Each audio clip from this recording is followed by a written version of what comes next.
ازيكم عاملين ايه؟ هتكلم معاكم النهاردة عن موضوع ازاي نكسر حاجز الخوف ونبدأ. اوقات كتير بنكون عايزين نبدأ حاجة جديدة، مثلا زي مشروع، شغل، اي حاجة نغير حياتنا بيها، لكن في حاجة بتوقفنا: الخوف. الحلقة دي هتكلم معاكم عن الخوف وليه بنحس بيه، وازاي نخلي الخوف ده يبقى دافع لينا بدل ما هو عائق لينا. اول حاجة هخلينا نتفق كده ان الخوف ده احساس موجود عند كل الناس. طبيعي كل الناس عندها احساس الخوف، بنخاف من اي حاجة داخلين عليها، بنخاف. حتى الناس اكتر ناس ناجحة وشاطرة برضو بيكونوا عندهم الخوف ده. بس الفرق ايه بقى؟ الفرق ان الناس دي بتختار ان هي تواجه الخوف. عارفين مثلا لما بيكون عندكم حلم او هدف او حاجة، بتلاقي بقى الدنيا اسودت بقى من مخاوف وحاجات سلبية، غير التأثيرات الناس اللي بره، اللي هو طب انا لو فشلت ايه اللي هيحصل؟ لو حد اتريق عليا ولا انتقدني، ولا لو موصلتش للي انا عايزه او بحلم بيه. الحقيقة بجد ان الفشل الحقيقي ان احنا ما بنبدأش. ده الفشل الحقيقي. هقول لكم مثال صغير. مثال ده حقيقي.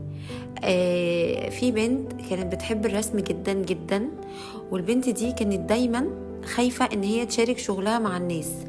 فكانت بتفكر اصلا ازاي بقى تفكيرها السلبي طبعا اللي كان بيوديها في حتت وحشة جدا، ان مين اللي هيعجب برسوماتها، وان هي مش احسن حاجة ومش عارفة ايه. لحد لما في يوم قررت ان هي تبدأ بخطوة صغيرة قوي. فتحت صفحة على الفيسبوك وبدأت تنزل رسمة ومش عارفة ايه.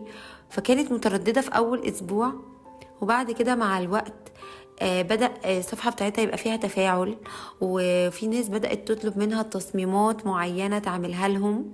ما شاء الله سارة دي النهاردة عندها براند بتاعها بتبيع فيه شغلها في كل مكان.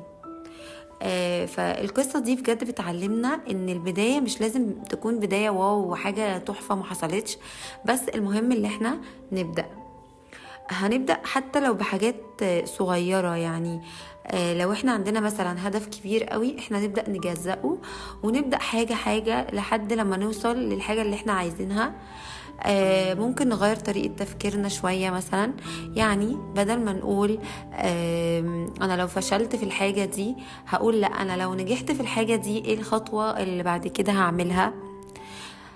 طبعا هنواجه نقد كتير قوي، فده احنا ملناش دعوة بيه خالص، نحاول ان احنا نتجاهله. ومفيش كتير هيشجعونا غير الناس الصح اللي في حياتنا، يعني الناس اللي فاهمين دماغنا واللي فاهمين احنا عايزين نوصل لإيه. هم دول بجد اللي هيشجعونا وهيبقوا معانا. ففي الآخر عايزة أقول لكم إن الخوف مش هيختفي خالص، بس احنا نقدر نكون أقوى منه. ففي الآخر كده عايزة أسألكم، ايه هي الحاجات اللي نفسكم تعملوها أو تبدأوها وخايفين؟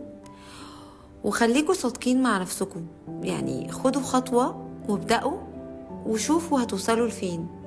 ممكن خطوة بسيطة تبدأوها، اللي هو حتى تكتبوا بس الأهداف اللي عايزين توصلوا لها، اكتبوها على ورقة، وتأكدوا ان انتوا واحدة واحدة بجد هتوصلوا للي انتوا عايزينه.